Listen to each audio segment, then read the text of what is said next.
시사통 김종배입니다.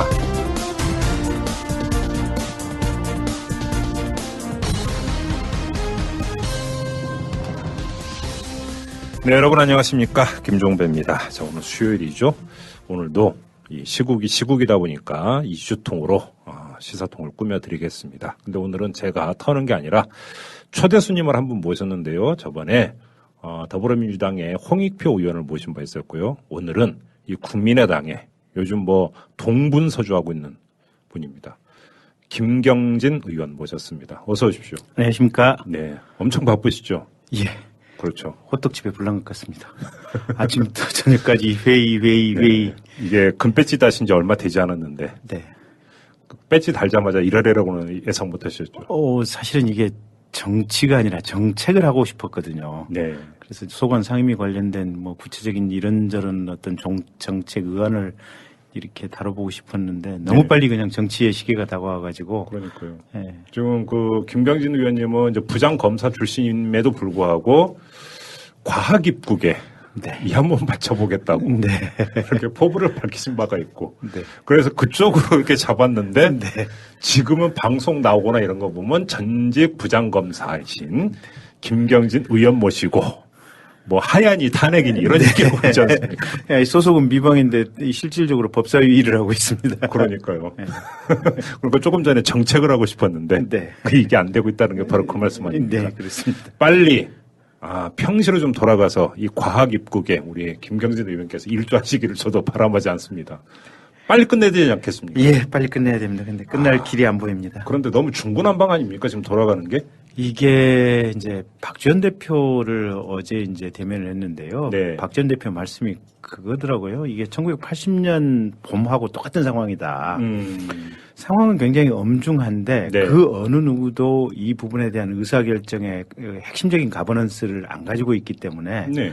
그냥 중구난방 우왕좌왕 왔다 갔다 하고 서로 눈치 보고 있는 이런 상황이다. 저 솔직히 지켜보는 입장에서 좀 답답해요. 그리고 네. 아마 이 방송을 들으시는 우리 애청자 여러분 중에서도 상당수는 뭔가가 좀 왜 정리가 안 되고 있을까라고 하는 이런 네. 어떤 그 심정 뭐 공유를 할 거라고 생각하는데 무슨 이야기냐면 네. 이런 중차대한 문제라고 한다면 야권 공조 말을 많이 하는데 그 통일된 입장 좀 그 도출을 해야 되는 거 아닙니까? 그렇죠. 그 야권 공조, 그러니까 정당과 정당 간에도 공조를 해야 되고 네. 또 대권 주자 간에도 그렇죠. 어느 정도 의견 일치를 그렇죠. 봐야 되는데 그렇죠. 첫째는 기본적으로 대권 주자 간의 생각이 좀 다른 것 같아요. 네. 각자의 포지션에 따라서 예. 조금 보수적인 태도를 취하는 것이 본인의 어떤 대권 가드에 유리한지 네. 아니면 조금 이렇게 전향적이고 강력한 어떤 스탠스를 취하는 것이 본인의 대권 가도에 유리한지 네. 이게 유불리의 관점이 있고 본인의 평소의 사고와 철학의 관점이 있고 그렇죠. 또 현상을 읽는 시각의 어떤 분석의 관점이 각각 달라서 네. 여러 가지 요인들이 착종하다 보니까 예. 다양한 자세와 의견이 나오는 것 같습니다. 그렇죠. 맞습니다. 예. 그 뭐 그런 동기에 있어서는 차이가 분명히 있는데. 네.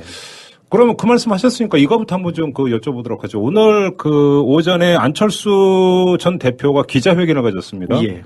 사실은 안철수 전 대표 같은 경우는 이 초기부터 상당히 그 상대적으로 강경한 입장을 네. 견지를 해오지 않았습니까? 예. 그리고 오늘은 내년 상반기 중에는 새로운 리더십이 구축이 돼야 된다고까지 네. 이야기를 했습니다. 예. 혹시 안철수 전 대표하고 좀 얘기 나눠보신 적 있으세요? 예. 이 문제와 관련해서? 네. 어떤 생각이던가요? 안철수 의원 얘기를 액면 그대로 전하면 네. 지금 현재 대통령 임기 1년 4개월을 그대로 두는 것은 예. 국민 전체에게 불행이다. 음. 그래서 어떻게든지 최단시간 내에 대통령이 하야를 하고 네. 새로운 대통령이 들어서는 게 가장 좋은 방책이다. 예. 근데 다만 예. 당장 선거 문제는 조금 문제가 있으니 일단 국무총리를 좀 이 여야 합의로 지명을 하고 네. 그래서 황교안 총리를 대체할 국무총리를 세운 다음에 네. 그리고 나서 대통령이 하야시키고 그리고 나서 이 대통령 직무대행을 하는 국무총리로 하여금 대선 관리를 하게 해서 과도 내각으로 가자는 거죠. 예, 그렇습니다. 그렇죠. 예. 예. 근데 지금 제가 여쭤보는 게 그런 방안이 아니라 네. 그 안철수 전 대표의 어떤 대중적으로 이제 그 각인되어 있는 이미지라든지 캐릭터라든지 또 네. 그간의 정치적 행보라든지 이런 것들을 볼 때 네. 어떤 좀 상대적으로 신중하고 뭐 했던 이런 어떤 이전의 모습과는 좀 결이 다른 네. 그런 모습을 보이고 있는 게 사실 아닙니까? 그러니까 이제 최근에 일련의 흐름을 보면 네. 어쨌든 민심을 좀 적극적으로 따라가고 민심을 좀 선도를 해야겠다. 이런 자세로 이 이슈를 지금 이렇게 대하고 있는 것 같아요. 혹시 그 안철수 전 대표의 이런 어떤 그 스탠스와 행보에 네. 박근혜 대통령에 대한 호남 지지율 0 네. 이것도 좀 상당한 영향을 미쳤다고 볼 수 있지 않을까요? 그런 부분도 충분히 있겠죠. 그렇죠. 어쨌든 국민의당의 주된 지지 기반은 호남이니까요. 그러니까요. 네. 우리 의원님도 지금 그 지역구가 광주 아닙니까? 예. 근데 그럼에도 불구하고 네. 사실은 이제 저희 국민의당 내부에서는 초창기에는 안철수 의원을 좀 말려야 된다라는 의견들이 강했거든요. 아, 그랬습니까? 박지원 대표도 이제 안철수 의원 하야 얘기할 때 조금 좀 망설였고 거구 중립 내각 책임총리 네, 그랬었죠. 예. 또 유성엽 의원이나 저 같은 경우도 사실은 하야 얘기를 이제 최근에 들어와서 당론으로 정해진 다음에야 하기 시작했지 그전에는 안 했거든요. 왜 그때 말려야 된다고 얘기를 했었던 거예요? 이게 그러니까 대통령의 범죄 사실이나 비행이 어디까지인가. 그다음에 두 번째는 이제 미르나 K스포츠 이제 이 모금을 가지고 주로 가지고 봤을 때 예. 과거의 모든 정권에도 친인척들이나 주변 측근 인사들의 뇌물 비리는 있었다. 그렇죠. 물론 이거는 이제 대통령이 직접 관련된 문제이긴 하지만. 네. 그래서 그 정도라면 이게 과거 전례에 비춰봤을 때 하야까지 가는 것은 국정 혼란의 어떤 혼란으로 갈 가능성이 크지 않은가. 그러니까 이전의 관리에 따르면 이제 그냥 호가호의라고 표현을 하죠. 네. 호가호의했던 친인척이나 네. 이른바 실세만 솎아내는 수준에서 끝날 수도 있다라고 하는 예. 그런 예단의 이제 기초에서 거기와 더불어서 국민의 민심에 대해서 국민의 민심이 이렇게 펄펄 끓을 거라고는 사실은 내부적으로 박 전 대표도 그렇고 유성엽 의원도 그렇고 저도 그렇고 네네네네. 그 점에 대한 평가를 정확히 못한 거죠. 근데 상대적으로 보면 안철수 의원 같은 경우는 예. 그 국민의 민심이 어떻게 끓을 것이라는 것을 조금 빨리 내다보지 않았나 싶습니다. 그리고 이제 결국은 이제 중앙위원회에서 이제 퇴진 결의를 했으니까 네. 국민의당 같은 경우는 예. 결국은 이제 그런 점에서 입장 통일이 이루어졌다 이렇게 보면 되는 겁니까? 예, 저희는 이제 당론으로 퇴진이니까요. 그런데 왜 탄핵까지는 이야기를 안 합니까? 탄핵도 조만간 얘기가 나올 겁니다. 어차피 퇴진의 논리적인 전개는 탄핵으로 갈 수밖에 없지 않습니까? 제가 한번 까놓고 한번 여쭤보겠습니다. 네. 여기서 그러니까 우리 팟캐스트 이런 특성 그러니까 우리 의원님도 잘 아시니까 네. 아주 까놓고 한번 얘기를 해보죠. 예. 지금 정치권에서는 탄핵을 하면서 이제 두 개의 산을 이야기하지 않습니까? 첫째, 네. 가결되겠느냐 국회에서. 새누리당 의원들이 최소 29명이 그럼 동조를 해야 되는데 네. 어떻게 보세요? 잘 모르겠습니다. 그건 무슨 말씀이세요? 그러니까 저도 이제 정치 경력이 일천하다 보니까 네. 박 전 대표하고 이제 이런저런 얘기를 많이 해보는데 네. 박 전 대표 얘기로서는 액면상의 수치로는 29석이면 된다. 새누리당 29명만 넘어오면 되고 네. 비박계가 29명이 넘어가니까 충분히 가능할 수도 있는 문제다. 네. 근데 실제에 있어서는 이게 무기명 투표다 보니까 야권 내부에서도 이탈표가 있을 수 있고 또 비박계 내부에서도 유승민 씨 같은 경우는 또 탄핵에 대해서 좀 부정적인 언급을 한 그분은 그렇죠. 부분도 있거든요. 근데 또 반대로 김무성 전 대표도 탄핵을 하죠. 언급했고. 그래서 넉넉하게 봤을 때 새누리당에서 40명 정도가 탄핵에 찬성하는 것으로 숫자 카운터가 돼야만 네. 200석을 넘길 수 있지 않느냐. 예. 이런 얘기를 지금 박 전 대표가 하고 있습니다. 예. 그다음에 이제 또 한 가지가 6명 이상의 찬성을 받아야 되거든요. 헌법재판관. 헌법재판소에서. 예. 근데 문제가 지금 이 탄핵 재판은 지금 180일 내에 6개월 이내에 이제 결정을 하면 되도록 돼 있는데 실은 이 180일이 혼시 규정이거든요. 그러니까 8개월, 9개월 갈 수도 있고 그게 길게 가다 보면 실질적으로 그냥 뭐 대선 모드로 그냥 가기 직전까지 되는 것이 아니냐 이제 이런 판단이 하나 있고. 물론 그런 우려도 있지만 또 정반대로 노무현 대통령 탄핵 때는 2달밖에 안 걸렸잖아요. 근데 그때는 예. 사실은 탄핵 소추 사유가 두 가지로 쟁점이 간단했습니다.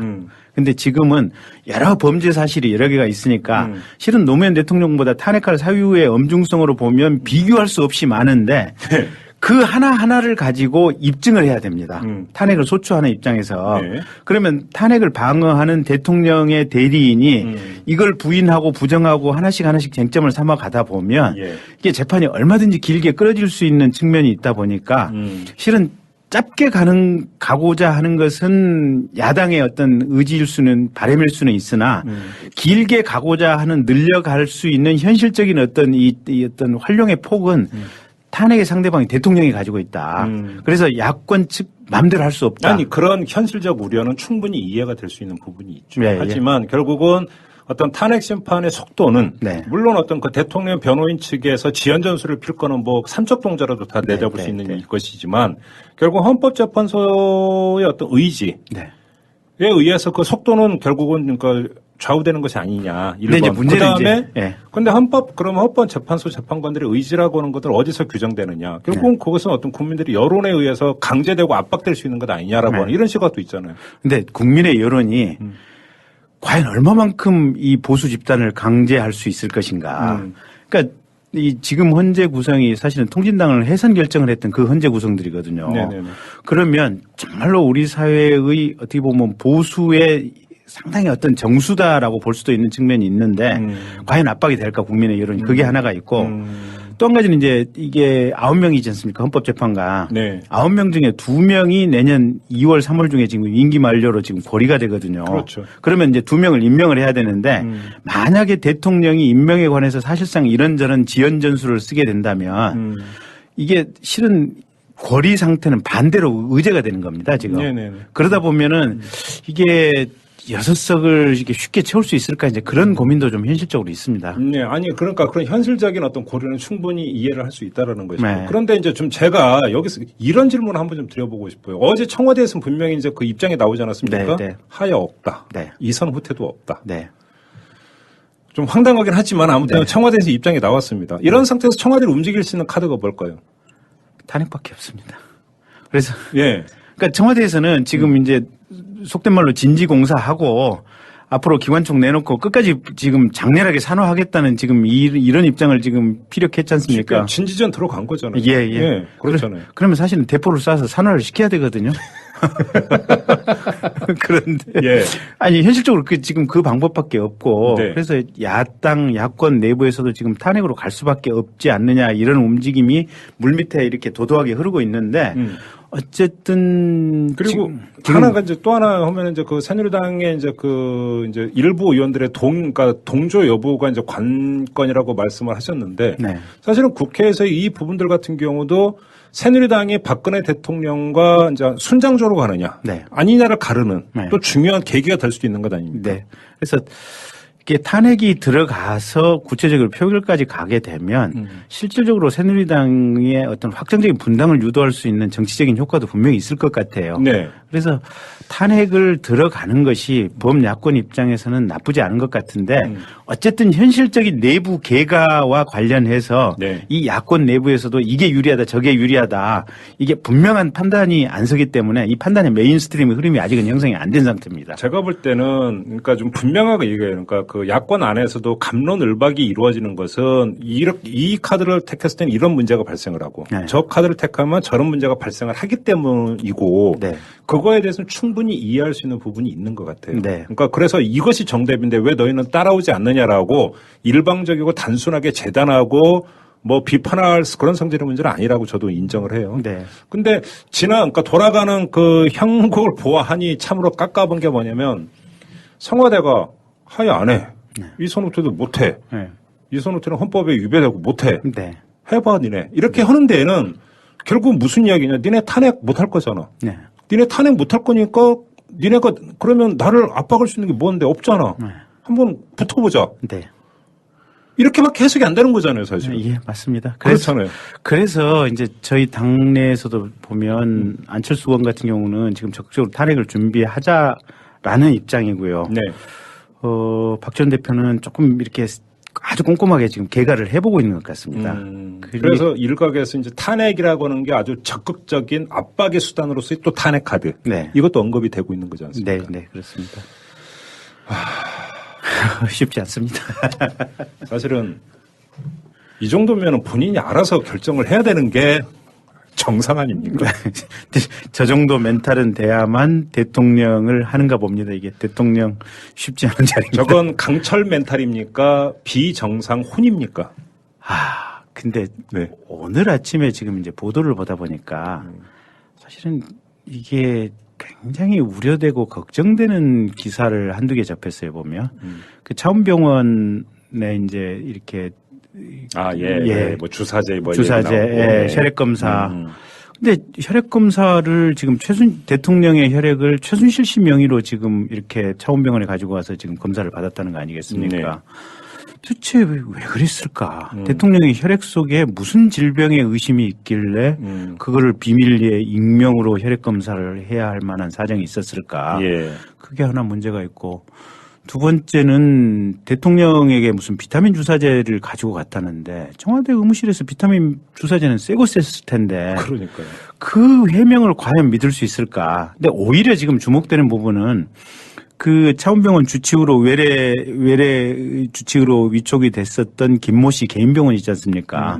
그 김모 씨 개인 병원에 JTBC가 취재를 가고 난 직후에 그 병원에서 첫 번째 한 게 향정대장을 지금 향정실성의약품 관리대장을 파기했다는 거거든요. 그럼 위법 아닙니까? 당연히 위법이죠. 그러니까 위법으로 벌금 물고 형사처벌을 받고 병원 영업정지를 당하는 한이 있더라도 지켜야 할 비밀이 있다라는 거겠죠. 그러니까요. 근데 그게 뭘까?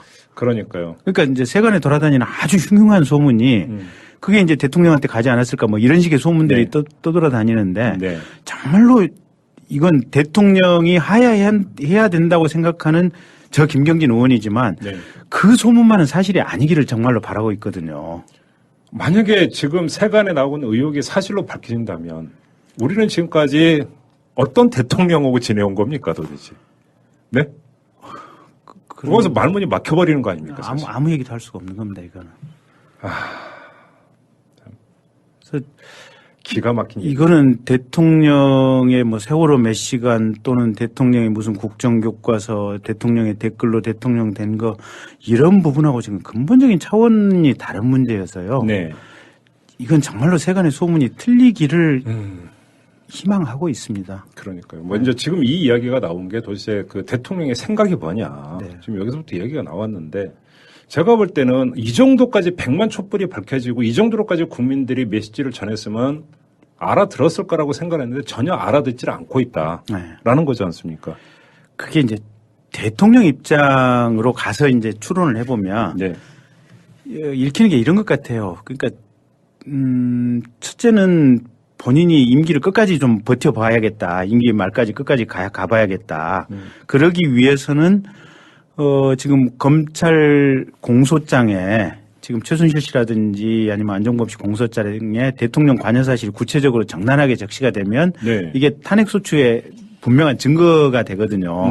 근데 물론 이제 공소장에 적시가 안 된다고 하더라도 탄핵소추 사유는 되지만 공소장에 분명하게 적시가 되면 좀 더 선명한 탄핵소추 사유가 되는 것이기 때문에 일단 그걸 좀 버틸라고 하는 게 있는 게 하나 있는 것 같고 두 번째는 본인이 만약에 이렇게 하야를 하고 내려오게 되면 실은 특가법 뇌물죄가 적용이 된다면 바로 그거죠. 예, 징역 10년 이상의 징역 또는 무기징역형에 처하도록 돼 있지 않습니까? 이건 제가 볼 때는 고도의 무슨 분석이고 뭐고가 필요가 없고 본인이 하야에서 대통령직에 내려오는 순간에 깜빡 갈 수도 있는 거 아닙니까? 그렇습니다. 지금 돌아가는 상황이. 그러니까 이게 우리가 거기에 대한 두려움, 공포 이게 지금 뭐냐면 저 버티는 거에 주된 동기라고 봐야 되는 거 아닙니까? 그렇게 보여집니다. 그러니까 미르나 K스포츠 이게 지금 800억대 이거 말고도 가령 최순실 씨가 보면 뭐 2, 3억대 옷을 수백 벌을 지금 이렇게 사다 바쳤다는 얘기가 있지 않습니까? 그것도 뇌물이거든요. 그다음에 오늘 그 차병원 보면은 뭐 이렇게 보증금 1억 5천에다가 뭐 매번 갔을 때 2, 30만 원씩 계산 한 번도 안 하고 나왔다. 근데 차병원이 이런저런 특혜를 많이 받았다라는 차원병원이 받았다는 얘기 있지 않습니까? 그것도 역시 뇌물이거든요, 보면. 그래서 대통령을 뇌물죄로 의율할 수 있는 지점들은 수없이 많이 있다. 그래서 아마 대통령의 법률 참모들이 또는 변호사가 대통령한테 그런 얘기를 했기 때문에 정말로 본인이 구속될 부분들에 대한 공포심을 가지고 버티는 것이 아닌가 그런 생각도 있습니다. 알겠습니다. 좀 이야기가 이제 하다가 좀 퍼졌는데 다시 이제 그 제가 좀 제기하고 싶었고 여쭤보고 싶었던 얘기를 좀 돌아와서 일단 좀 가름 까고 마무리를 좀 했으면 좋겠는데 어떤 식으로든지 간에 대선 주자 간 내지 야당 간 입장 통일이 좀 있어야 되는 거 아닙니까? 그렇습니다. 하나의 목소리, 하나의 목표, 하나의 요구로. 이건 빨리 돼야 되는 거 아닙니까? 그래서 지금 안철수 의원은 가능한 대선 주자들끼리 모여서 현실적으로 논의를 해보자라는 것이 지금 오늘 오전 기자회견에 지금 제의가 있었던 것이고요. 민주당 쪽에서는 이제 거기서 조금 더 넓혀서 시민사회단체까지 다 합쳐서 지금 같이 의논을 해보자. 예. 근데 뭐가 됐든 어쨌든 다 같이 모이는 논의의 장에 빨리 합류해야 되는 것은 극히 필요한 겁니다. 아니 근데 박지원 비대위원장 같은 경우는 시민사회가 포함되는 비상시국에는 안 된다 또 이렇게 얘기하지 않습니까? 근데 어쨌든 당 내부에서 조금 더 조율을 해보겠습니다. 아무튼 제가 볼 때는 근데 뭐 여기는 되고 여기까지만 이런 게 제가 볼 때는 의미가 없는 게 지금 네. 100만 촛불을 밝히는데 맨 앞에 서는 게 지금 국민행동 아닙니까? 맞습니다. 그렇지 않습니까? 정당이 네. 아니지 않습니까? 네. 근데 왜 그걸 거부를 해야 됩니까? 저는 이해를 못 하겠고요. 솔직히 말씀을 네. 드리면 그러면 실제로 야권을 움직일 수 있는 힘을 갖고 있고 영향을 가지고 있는 모든 사람이 원탁으로 모여가지고 네. 하나의 입장을 도출을 하고 네. 가면 되는 거잖아요. 네. 지금 그리고 최소한 그건 해야 되는 게 아니냐라고 하는 게 국민적 요구 아닙니까? 야권에 대한. 맞습니다.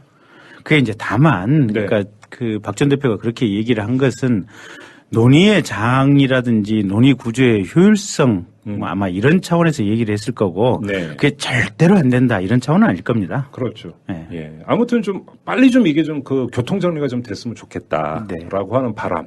이것을 뭔가 부인할 사람은 좀 없을 것 같아요. 예, 그렇습니다.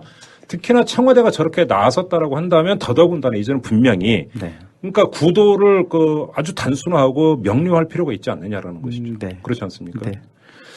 알겠습니다. 자, 그리고 오늘 저희가 이 김경진 의원을 특별히 모신 또 하나의 이유가 있습니다. 지금 검찰 수사, 특검 네. 이야기 좀 많이 나오고 특검법에 대해서도 여러 가지 이야기가 나오고 있어요. 네. 이 문제를 좀 이제 집중적으로 여쭙고자 했던 부분인데 요거는 계속 이어가도록 하겠습니다. 요번에는 좀 그 수사 파트 얘기를 좀 여쭤보고 싶은데요. 네. 일단 이전부터 여쭤보겠습니다. 검찰 수사에 대해서 어떻게 평가하십니까? 그러니까 부산하게는 움직이고는 있는 것 같은데 어떻게 평가하세요? 수사를 대하는 검찰의 자세가 네. 계속해서 미세하게 달라진다 저는 그렇게 읽고 있습니다. 그건 대단히 중요한 말씀입니다. 어떻게 달라지고 그러니까 있습니까? 가령 우병우 수석이 살아 있을 때 네. 그때만 해도 검찰이 신용만 하고 전혀 안 움직이다가 그렇죠. 이 지난 주말에 이제 100만 촛불의 힘을 보고 나서 예. 검찰 내부도 결국은 우병우와 단절해야겠다라고 하는 욕구가 생각들이 좀 더 분명해지지 않았을까. 그러면 그 이전까지는 우병우에 의해서 컨트롤 돼 왔다고 평가하시는 겁니까? 그렇죠. 우병우에 의해서 컨트롤이 어느 정도 되어 왔고 또 그 다음에 네. 차기 정권이 어디로 갈 것인가. 그 전까지는 그래도 선명하게 생각을 안 했을 수도 있는데 대체로 차기 정권이 어디로 갈 것인가가 100만 촛불의 어떤 힘을 보고 나서 이런저런 생각이 생기고 나니까 권력의 향배. 예. 이번 수사를 제대로 하지 않았을 경우에는 검찰 조직 자체가 어떤 식으로든 간에 큰 변화를 맞이할 수도 있고 박근혜 대통령 따라서 순장될 수도 있다. 예. 라는 우려. 네. 그다음에 이제 어차피 검찰 조직의 상층부는 지금 정권이 바뀌고 나면 뭐 자연히 순장조겠지만 네. 상층부 바로 아래쪽들 있지 않습니까? 네. 검사장 승진을 눈앞에 두고 있는 팀들이라든지 네네네. 이 팀 같은 경우가 어떤 수사를 대하는 마음 자세가 어떤 자세인가. 근데 100만 촛불을 보고 나서는 네. 상당한 마음의 변화가 있을 수 있다. 뜨거 하고 있다라는 네. 겁니까? 네. 근데 이제 그럼에도 불구하고 그럼 지금 이 순간에 청와대나 우병우 수석이 검찰에 대해서 정보 파악할 수 있는 선이라든지 이런저런 끈들이 다 없어졌을 것이냐. 그건 아닌 것 같다. 어차피 최상류층 그러니까 중앙지검장이라든지 포함해서 뭐 아주 고참 검사장급 이상들은 이러나 저러나 정권이 바뀌면 나가게 될 사람들이고 예. 그 사람들은 현재의 대통령이나 또 뭐 우병우 전 수석에 대해서 이런저런 빚진 상황들이 많기 때문에 네. 본인들이 직접 다치지 않는 범위 내에서는 여러 가지로 어떤 마음 씀씀이가 있을 수도 있다. 그래서 그런 점은 지금 여전히 중요한 우려되는 말씀하셨는데 청와대에서 지금 검찰 수사 진행 상황에 대한 파악이 이루어지고 있는가 없는가도 대단히 중요한 문제인데 네. 관련해서 어제 청와대가 어떤 멘트가 나왔냐면 의혹만으로는 서툴 수 없지 않느냐라는 얘기 또 나왔습니다. 네. 그렇지 않습니까? 네. 그리고 그 변호인으로 어떤 유영하 변호사를 선임하고 유영하 변호사가 제일 먼저 한 이야기가 뭡니까? 그렇지 않습니까? 네. 이런 것들을 본다면 일정하게 검찰 수사 지금까지 진행했던 검찰 수사의 결과를 체크를 하면서 우리는 모르는 뭔가 모르는 근자감이라고 해야 됩니까? 뭐라고 해야 됩니까? 네. 이런 것들을 지금 확보한 게 아닌가라는 그러니까 추측할 수 있거든요. 그 점은 어떻게 보세요? 이제 확보는 당연히 했을 것 같고요. 네. 근데 이제 중요한 건 이런 거예요, 보면. 검찰의 의지, 현재 수사팀의 의지. 그러니까 가령 이런 겁니다. 지금 가령 조원동 수석이 CJ 이미경 부회장 이렇게 사퇴하도록 대통령이 네, 압박을 네, 넣었다. 네. 보도 내용 그대로 조원동 수석이 말을 했다면 네. 대통령 조사를 하든 말든 기소하는 데는 아무런 문제가 없거든요. 네. 조원동 수석 말만 가지고 이미경 씨 녹음했던 녹음 파일만 가지고 대통령에 대해서 피의자를 입건해도 전혀 문제가 아닌 겁니다. 조사할 필요도 없는 겁니다. 네. 그다음에 미르 K스포츠 뇌물 800억대 모금 이게 지금 뇌물이냐 아니냐. 네. 대통령은 자기는 뭐 이렇게 문화체육 융성 사업을 하기 위해서 선의로 재단을 만들려고 했고 그렇죠. 기업에다가 선의로 출자 요청을 했는데 그렇죠. 중간에 끼어 있는 안종범이 최순실이 이것들이 못된 짓을 했다. 라는 입장 아닙니까? 네. 자기는 대통령으로 잘해보려고 했는데 그게 무슨 하자냐 이렇게 얘기를 하는데 보도를 이렇게 쭉 종합을 해보면 네. 첫째 대통령이 미르나 K스포츠 직원들 인사검증을 청와대 민정실에서 했다는 거 아닙니까? 네. 두 번째 나가라고 할 때 이성한 씨라든지 이런 분들 면직시킬 때도 청와대에서 결국은 오더가 내려와서 안정범 수석이 전화하고 했다는 거 아니겠습니까? 세 번째 재벌기업 총수들이 대통령 이렇게 독대하기 전에 소원수리 다 받아갔다는 거 아닙니까? 소원수리 받아간 거 대통령한테 당연히 보고서 형태로 올라갔겠죠. 네. 이런 상황이라면 네. 재벌 기업들이 뭐라고 얘기를 하든 대통령이 뭐라고 얘기를 하든 네. 대통령 조사를 안 했다고 한들 그게 대통령에 대해서 뇌물죄로 기소 못할 사유가 됩니까? 그러니까 제가 볼 때는 이미 그 정도 나온 보도 자료가 객관적인 팩트로 검찰이 확인이 됐다면 네. 대통령 조사할 필요도 없이 기소해버리면 된다. 충분히 유죄가 나온다. 예, 그러니까 청와대가 뭔가 그 근거 없는 자신감을 가질 계제는 아니다 이런 말씀이죠. 그렇죠. 근데 이제 문제는 이런 겁니다. 네. 가령 그러면 대통령이 나 조사를 못 받겠다라고 버티고 예. 이렇게 버텼을 때 네. 현재의 검찰이 대통령에 대한 직접 조사를 못했으니 뇌물죄를 적용해서 미르나 K스포츠 이런 부분에 대해서 최순실 안종범을 뇌물죄로 기소하는 데는 무리가 있어서 기소를 못하겠다. 예. 라고 아무런 결정도 안 하고 있다가 특검에 넘긴다든지 뭐 이런 식의 모습을 보였을 때 예. 어쨌든 현재 검찰은 대통령을 위해서 시간 끌어주기를 하고 있는 거다. 그래서 제가 볼 때는 어느 정도 이 보도된 사실 이 팩트 하나하나가 구체적으로 검찰에서 이게 확인만 된 것이라면 지금 이 사실만 가지고도 기소하는 데 문제가 없다. 결국은 그거는 검찰의 현재 수사를 담당하고 있는 검찰의 의지의 문제지. 지금 수사의지 말씀하시니까 제가 하나만 체크하고 넘어가겠습니다. 지금 그 검찰발 기사를 보면은 재미있는 현상이 한 가지가 나타나고 있는 게 검찰의 직접적인 그 정보 제공이나 이런 게 없으면 그러니까 기사화하기 힘든 것들이 지금 기사화되고 있는 거 보셨죠? 네. 이것은 결국은 검찰이 그 언론 플레이를 하면서 그러니까 청와대를 압박하고 있는 흔히 말하는. 네. 그러면서 이렇게 본다면 수사 의지가 어느 정도 있다. 이렇게 봐야 되는 겁니까? 아니면 다르게 해석을 해야 되는 겁니까? 제가 볼 때는 수사 의지가 차츰 강하게 생겨나는 것 같습니다. 그렇습니까? 그러니까 첫째는 이제 이런 겁니다. 아까 말씀드린 대로 이 상황의 엄중함을 보면서 검찰 내부의 기류도 변하고 있고 검찰 조직 자체가 망가질 수 있다라고 이렇게 생각을 하는 팀들이 분명히 생기고 있는 것 같고 네. 그다음에 두 번째 수사를 하다 보면 예. 이게 상대방하고 피의자고 일종의 권투를 하든지 이게 파이팅을 하는 거 아닙니까? 네. 처음에는 심리적으로 종속된 상태에서 파이팅을 하다가도 일단 싸우기 시작하면 이게 불굴의 투지가 생기는 겁니다. 그래요? 네, 그런 의미에서는 어쨌든 검찰 내부에서도 이런 부분에 대해서 투지가 분명히 생기고 있는 것은 틀림없어 보입니다. 알겠습니다. 그러면 지금 그렇게 평가를 하시면 당장 그 여쭙고 싶은 게 있는데 잠깐만 보류하고요.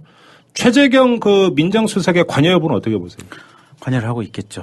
본인이 최재경 민정수석이 저도 개인적으로 잘 알고 있지만 성품이 여러 가지로 훌륭하신 분입니다. 그래요? 네, 그러니까 어떤 면에서 훌륭하냐면 본인이 자기가 겸양할 줄 알고 이런저런 얘기를 다 들을 줄 알기 때문에 네. 검찰 평검사 또 검찰 상층부 내부에서도 최재경 민정수석을 좋아하는 사람들이 굉장히 많습니다. 예. 그건 거꾸로 무슨 얘기냐 하면 좋아하는 사람이 뭔가 부탁을 했을 때 좋아하는 사람이 어떤 정보를 요구했을 때 사실은 싫어하는 사람이 요청했을 때보다 훨씬 더 많이 내줍니다. 오히려. 그거는 인간사 인지상정입니다. 그럼 오히려 우병우보다 최재경 수석이 더 자세히 들여다보고 있을 수도 있다. 그렇죠. 근데 우병우는 본인이 권세로서 힘으로서 눌렀던 힘으로 거고. 눌러서 모든 정보를 수집했고 예. 최재경은 본인의 과거에 검찰 내부에서 보여줬던 본인의 인품으로 이런저런 정보를 수집하고 있을 겁니다. 그러면 여기서는 그러면 의원님이 좀 그 종합 정리가 필요한데 검찰의 수사 의제가 조금씩 강화되는 것 같다라고 말씀하시면서 네. 최재경 수석의 역할은 더 클 수도 있다. 우병우보다 이렇게 말씀하시면 네. 뭔가 앞뒤가 안 맞는 이야기일 수도 있습니다. 이건. 아니요, 앞뒤가 잘 맞죠. 왜요?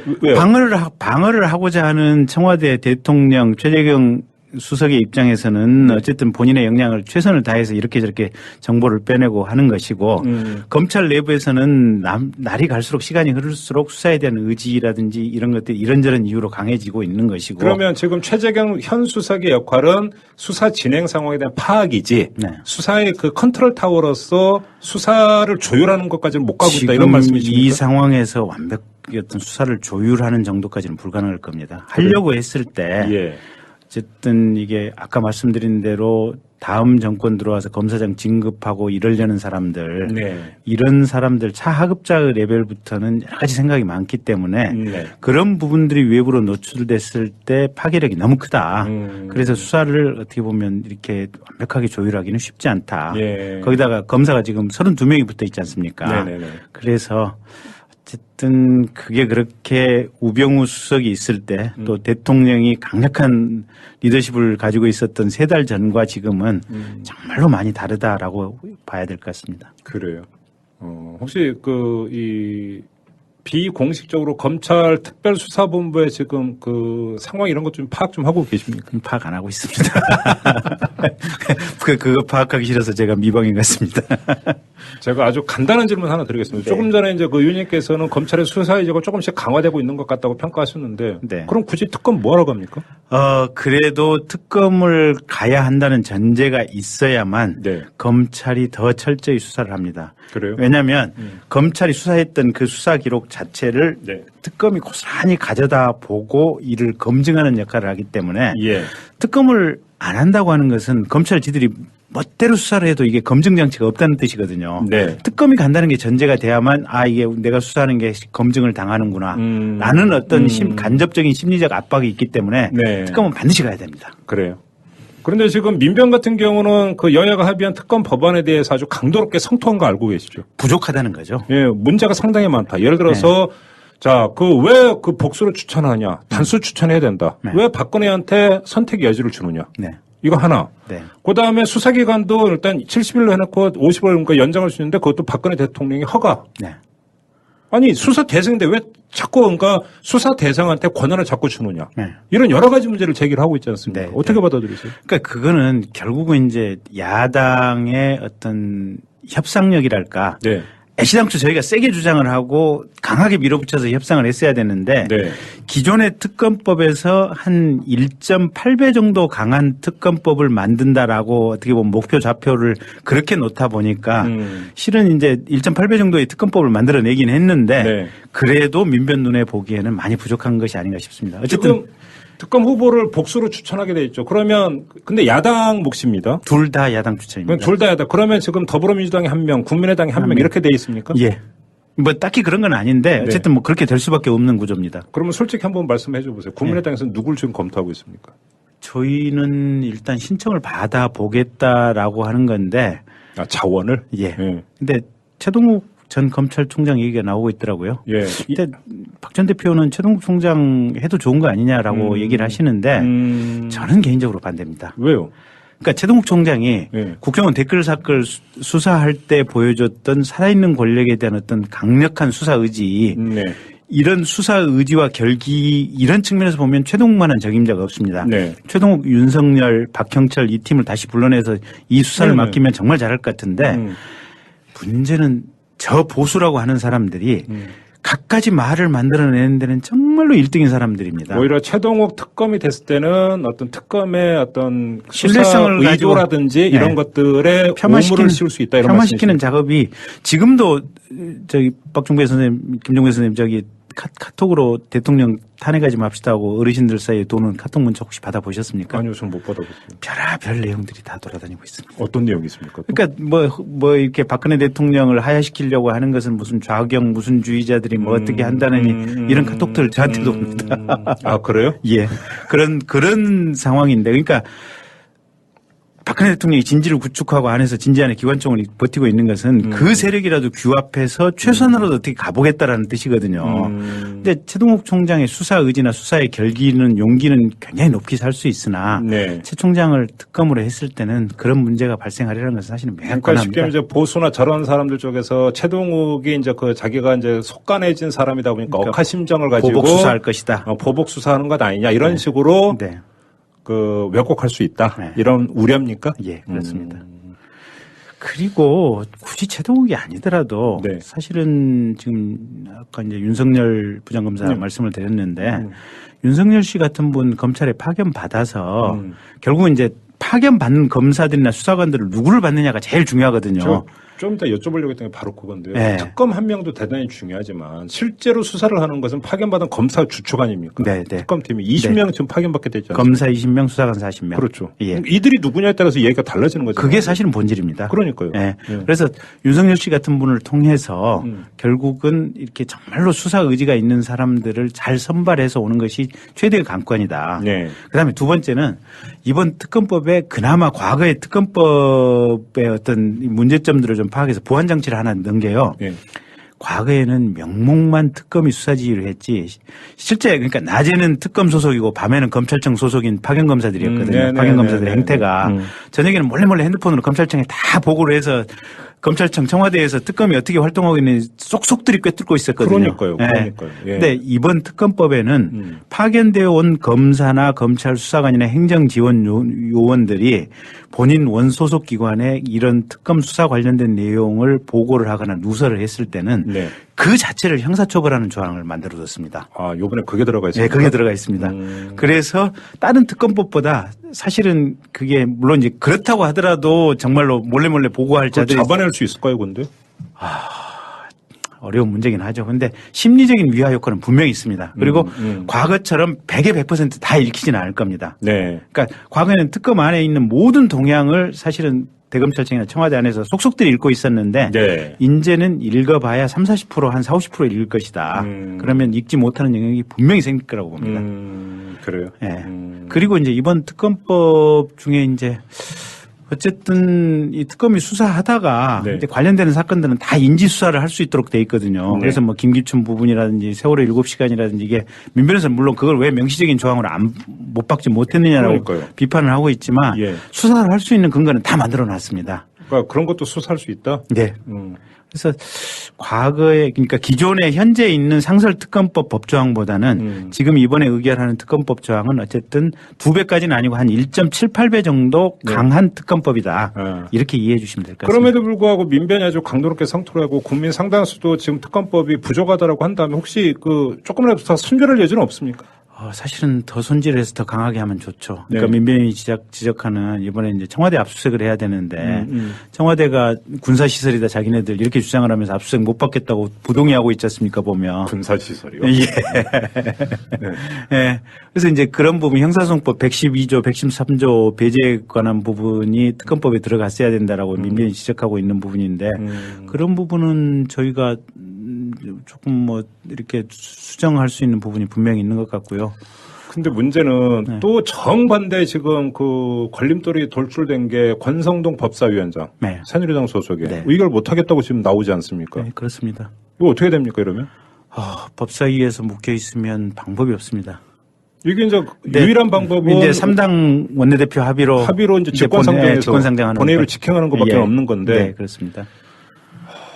그래서 예. 탄핵소추도 사실은 그 문제가 걸려 있거든요. 네네네. 그러니까 탄핵소추의 간사가 되는 검사 역할을 하는 게 지금 법사위원장인데 예. 권성동 위원장이 지금 이렇게 법사위원장 아닙니까? 네네. 그러면 대통령께서 탄핵소추를 했을 때 내야 될 증거를 제대로 안 냈다.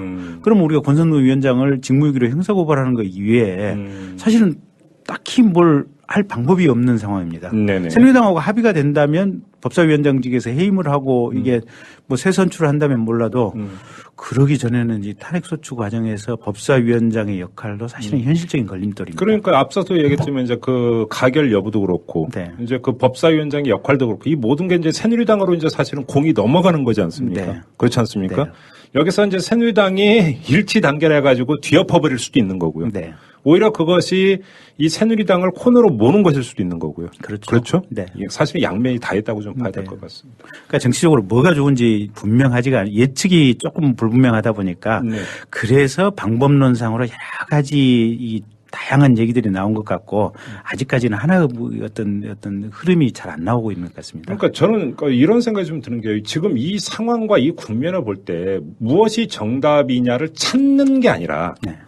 이것이 가장 좋은 방법으로 만들어가는 과정이 되어야 되는 것 아닙니까? 네. 지금의 상황이 그런 상황 아닙니까? 그래서 회의는 열심히 하고 있습니다. 근데 지금 그러니까 특검 얘기 나왔으니까 좀 더 여쭤보죠. 지금 청와대의 논리나 이런 걸 보면 검찰 수사 가고 특검 가고 그러면서 지금 유영하 변호사들은 당장 어제 이제 제 일성 중에 하나가 그거 아니었습니까? 대통령 여러 번 조사받는 거 좀 문제 있는 거 아니냐? 네.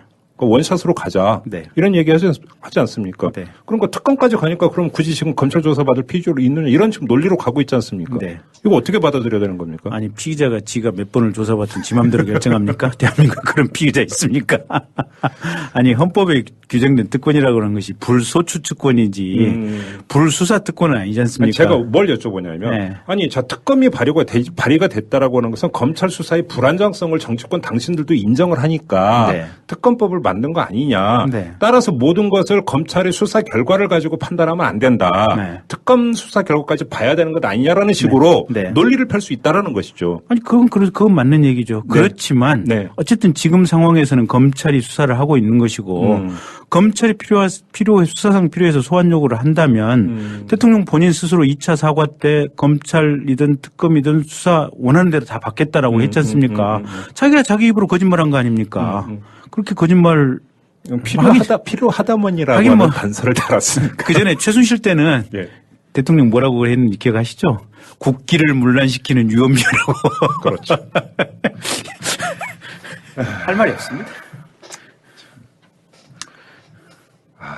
그 돌이라는 게 있지 않습니까? 돌이. 네. 돌이라고 하는 거, 도이라고 하는 것도 있는 건데 이 지경까지 왔으면 최소한 이건 좀 발동이 돼야 되는 거 아닙니까? 그러니까 내면의 윤리나 양식, 양심 이런 부분들이 네. 과연 있는 것인지. 그러니까 지금까지 우리가 봤던 어떤 리더십하고는 완전히 다른 형태의 리더십을 보고 있어서 사실은 리더십이라고 할 수 없는 것인데 우리가 이제 리더십이라고 이제 착각하고 왔던 그런 모습들을 이제 적나라하게 그렇죠. 보는 건데요. 그렇죠. 예. 그럼에도 불구하고 전혀 이제 지금 뭐냐면 태도 변화의 조짐은 보이지 않고 계속 버티고 있으니까 네. 이제 그게 더 기가 찬 부분이고요. 아무튼 결국은 지금 이 국면에서는 더 압박하고 더 밀어붙이는 거 외에는 사실은 방법이 없는 것 아니겠습니까? 예, 그렇습니다. 그렇기 때문에 계속 이제 그러니까 단일한 어떤 대우와 단일한 입장을 이제 희망하는 이유가 이제 바로 거기에 있는 것 같은데 네. 좀 어떤 서둘렀으면 좀 좋겠어요. 그리고 좀 간명하게 좀 국민 앞에 이것으로 가자. 네. 그리고 이제 다른 어떤 불필요한 이야기는 다 접고 오로지 여기에만 한번 매진해 보자. 네. 이런 정치권의 합의와 국민적 합의로 가야 되는 것 아닌가 싶은 생각이 좀 자꾸 드는 거죠. 예, 그렇습니다. 그렇죠. 좀 밤을 새서라도 좀 그런 게 좀 이루어졌으면 좀 좋겠습니다. 당으로 돌아가셔서 좀 그 얘기 좀 꼭 좀 해주셨으면 좋겠고요. 예, 그러겠습니다. 그렇죠. 뭔가 지금 마무리를 해야 되는데 끝내야 되는데 끝내기가 싫어요 지금. 뭔가 명쾌한 게 나오지를 않아요. 네. 정말 하야 안 할까요? 근데요. 네. 중요한 건 시간이 지나면 해결이 됩니다. 제가 볼 때는. 또 무슨 말씀이세요? 지금 오늘 당장은 그렇지만 앞으로 열흘쯤 지나면 아마 탄핵 여부가 구체화 될 것 같고요. 네. 한 2, 3주 지나면 아마 누군가는 탄핵 소추문을 쓰고 있지 않을까 싶습니다. 국회 내에서. 그렇겠죠. 네. 예. 결국은 그 길밖에 없다라고 네. 하는데 이제 사실은 처음에는 정치권은 누구도 탄핵 얘기를 못했죠. 안 했고. 네. 근데 조금씩 한 명, 두 명씩 늘고 있는 것 아니겠습니까? 네. 그 원 외에서도 마찬가지로 그렇게 가고 있는 거고. 예. 그것이 발동이 되기 전에 박근혜 대통령이 결정을 해 주기를 아마 모든 국민들이 저는 바라고 있다고 생각합니다. 정치권도 마찬가지 아니겠어요? 네. 알겠습니다. 아무튼 이렇게 마무리를 하고요. 하루하루 상황이 바뀌고 있기 때문에 또 내일은 무슨 얘기를 하게 될지 모르겠습니다. 네. 아무튼 고생 많이 하시고요. 네. 자, 오늘 인터뷰 여기서 마무리하도록 하겠습니다. 고맙습니다. 고맙습니다. 네, 저도 함께 물러가고요. 내일 다시 찾아뵙죠. 고맙습니다.